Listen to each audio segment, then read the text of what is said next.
जय श्रीमन नारायण। इस दुनिया में, इस संसार में कुछ ऐसे भी प्राणी हैं, कुछ ऐसे भी व्यक्ति हैं जिन्हें केवल बुरा कर्म ही करना आता है। बुरा कर्म करने में ही उन्हें आनंद आता है। किसी को दुख देना, किसी को कष्ट देना, किसी को मारना, किसी को सताना, इसी में उन्हें आनंद आता है। परंतु मैं कहता हूं कि ये कुकर्म की रास्ता छोड़कर, अधर्म की रास्ता छोड़कर परम पिता परमात्मा का ध्यान करें। कब परमात्मा की बुलावा आ जाए ये कोई नहीं जानता। ये जो जीवन है ना, बहुत अनमोल है, बहुत कीमती है। इसलिए किसी को कष्ट ना दे, किसी को दुख ना दे। आइए भजन के माध्यम से आनंद ले। अबला को तुम खूब सता कर लूट लिया माल खजाना। अबला को तुम खूब सता कर लूट लिया माल खजाना।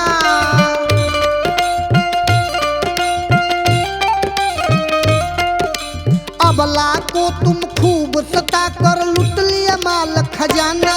तेरा आ गया परवाना, तुझे जाना पड़ेगा। तेरा आ गया परवाना, तुझे जाना पड़ेगा।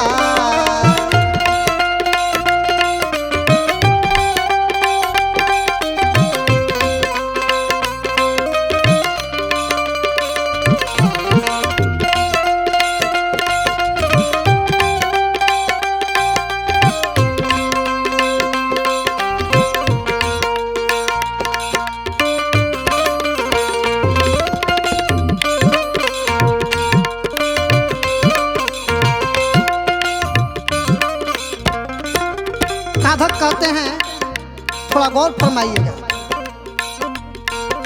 नीच कर्म तुम करते हो, किसी से भी नहीं डरते हो।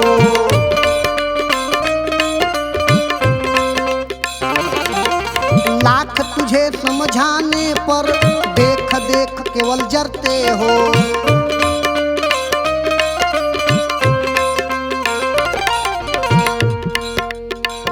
की गठरी भर गई ना, कोई बहाना चलेगा।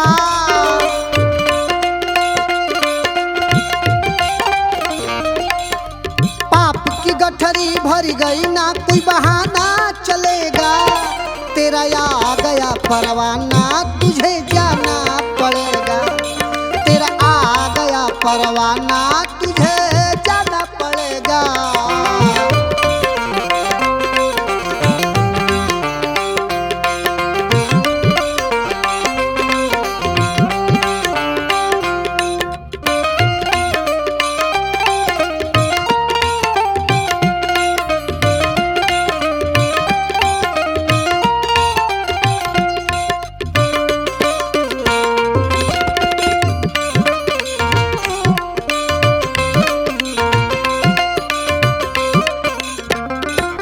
और क्या कहते हैं साधक, ध्यान से सुनिए। धन क्या करोगे बटोर के, जाना पड़ेगा सब छोड़ के।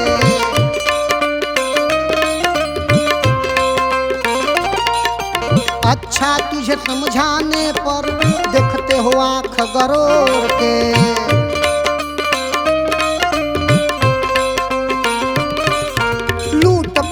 यदि करते हो तो चुकाना पड़ेगा।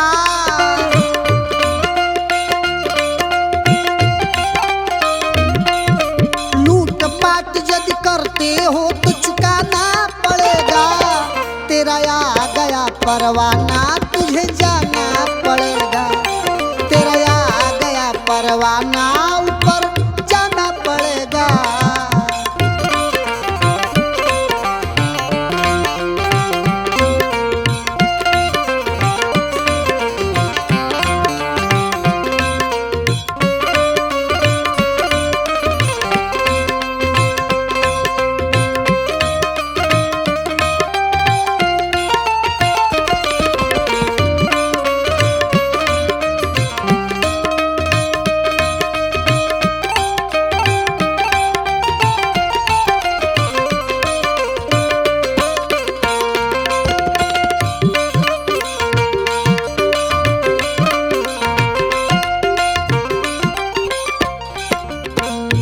इसके अंतिम पद में साधक कहते हैं, गौर फरमाइएगा, जीवन तेरा अधूरा है, नजर ईमान तो बुरा है।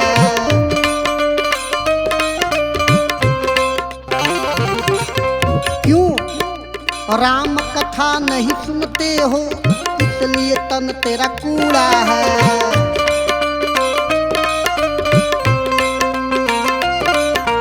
बाबा करेंट के संग मंटू गाना पड़ेगा।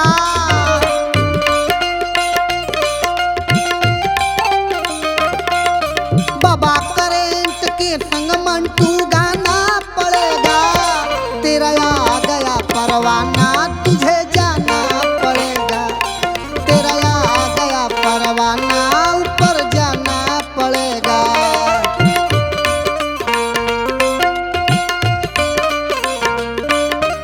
अबला को तुम खूब सता कर लूट लिया माल खजाना।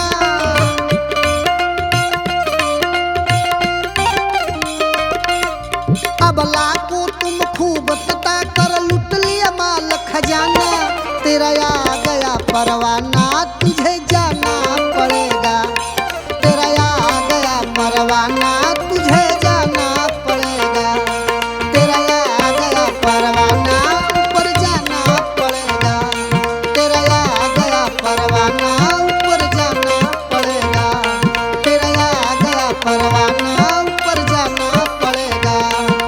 अबला को तुम खूब सता कर लूट लिया माल खजाना। अबला को तुम खूब सता कर लूट लिया माल खजाना। तेरा आ गया परवाना।